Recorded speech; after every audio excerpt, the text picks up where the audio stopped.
Hello అండి, welcome back my channel. నేను ఈరోజు మీకు పీతల పులుసు అయితే చేసి చూపిస్తానండి. ఈ సైజు పీతలు ఒక 10 తీసుకున్నాను. తర్వాత దాంట్లో కావాల్సినవి మీడియం సైజు ఉల్లిపాయలండి, ఇలా సన్నగా కట్ చేసుకున్నాను. ఒక 6 పచ్చిమిర్చి అండి, కొద్దిగా కొత్తిమీర, ఒక టమాటా అండి. తర్వాత దాంట్లోకి వంకాయలండి, ఒక 8 వంకాయలు అయితే తీసుకున్నాను. దాంట్లోకి మసాలా అండి, 1 స్పూన్ ధనియాలు, 1 స్పూన్ జీలకర్ర, ఒక 8 లవంగాలండి, 2 యాలకులు, చిన్నది దాల్చిన చెక్క, ఒక పెద్ద నిమ్మకాయ సైజ్ అంతా చింతపండు అండి, ఒక 2 స్పూన్లు అల్లం వెల్లుల్లి పేస్ట్.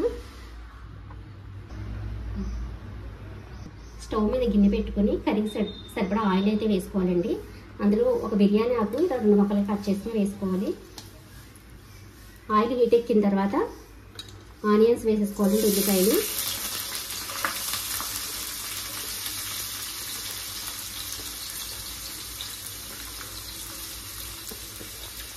పసుపు, కళ్ళుప్పు కొద్దిగా వేసుకోవాలండి. కళ్ళుప్పు నాన్ వెజ్ కూరలో కళ్ళుప్పు వేసుకుంటే చాలా రుచిగా ఉంటుంది. ఉల్లిపాయల మధ్యలో మూత పెట్టుకోవాలి. ఉల్లిపాయలు ఎర్రగా వేగే కదండి, 2 స్పూన్లు అల్లం వెల్లుల్లి పేస్ట్ అయితే వేసుకోవాలి.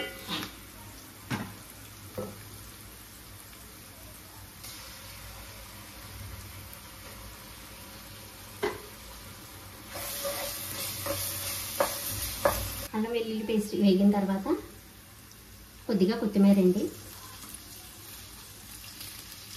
ఒక 2 రెబ్బలు కరివేపాకు,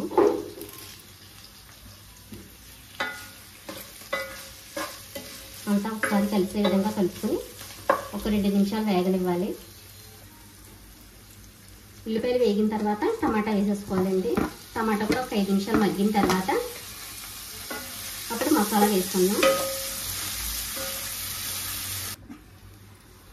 టమాటాలు మగ్గిపోయినాయి కదండి, ఇప్పుడు ఇందులో పీతలు వేసేసుకుందాం.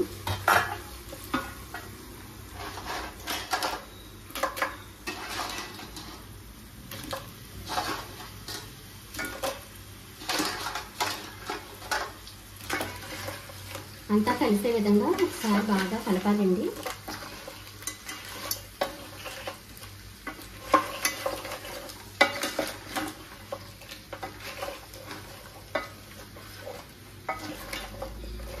అంతా కలిసే విధంగా కలిపి ఒక 5 నిమిషాలు ఆయిల్లో మగ్గనివ్వాలి.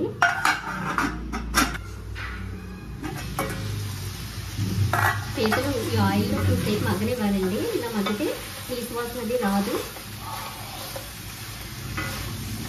ఇప్పుడు ఇందులో నేను ఇందాక గ్రైండ్ చేసుకున్న ధనియాలు, జీలకర్ర, లవంగాలు, మసాలా అయితే వేసేసుకోవాలండి.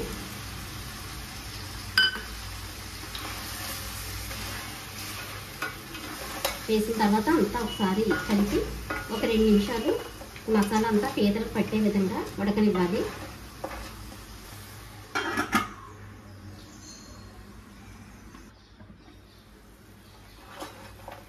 మసాలా అంతా వేగింది కదండి, ఇప్పుడు ఇందులో రుచికి సరిపడా సాల్ట్, కారం వేసుకుందాము.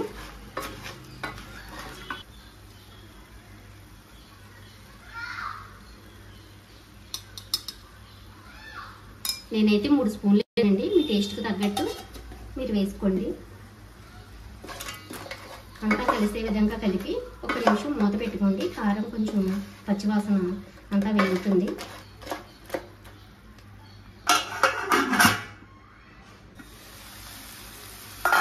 చింతపండు పులుసు అంతా తీసుకుని పక్కన పెట్టుకున్నానండి, వేసుకోవాలి.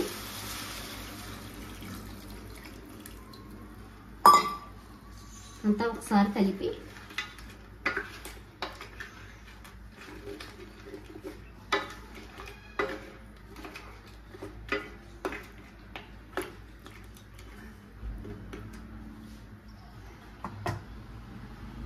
మళ్ళీ మూత పెట్టుకుని ఉడకని వాళ్ళని మీడియం ఫ్లేమ్లో పెట్టుకోండి.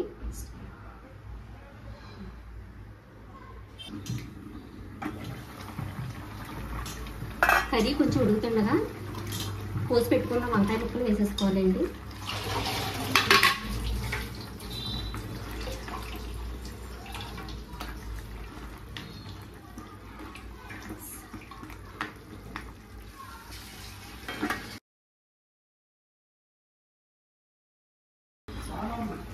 ఈ పులుసు అంతా పీతలకు పట్టే విధంగా 1-2 సార్లు ఇలా కలపండి. కలిపిన తర్వాత కర్రీ కొంచెం సిమ్లో పెట్టుకోండి. ఈ పులుసు అంతా కూడా మసాలా అంతా కూడా పీతలకు పడుతుంది. ఇప్పుడు సిమ్లో పెట్టేసుకోండి. ఒక 10 నిమిషాలు సిమ్లో పెట్టుకుని ఉడకనివ్వండి.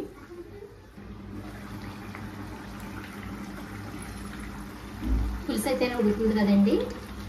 ఇలాగా కొంచెం ఇలా పులుసుగా ఉంటేనే పీతల కర్రీ చాలా టేస్ట్గా ఉంటుందండి. వంకాయ వేసాం కదా, పీతల కర్రీకి వంకాయ చాలా రుచి వస్తుంది. ఇప్పుడు ఇందులో కొంచెం కొత్తిమీర కరివేపాకు వేసుకుందామండి.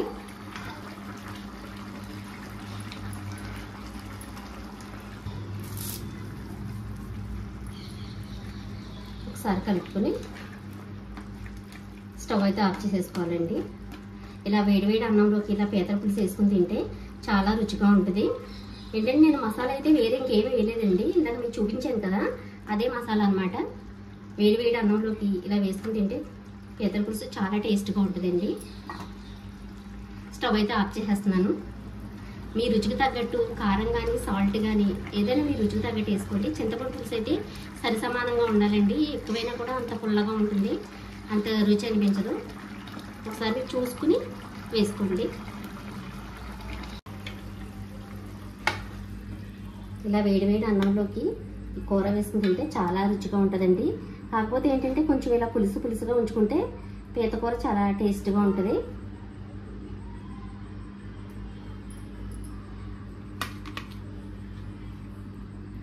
చాలా వేడిగా ఉంటే కాలిపోతుంది.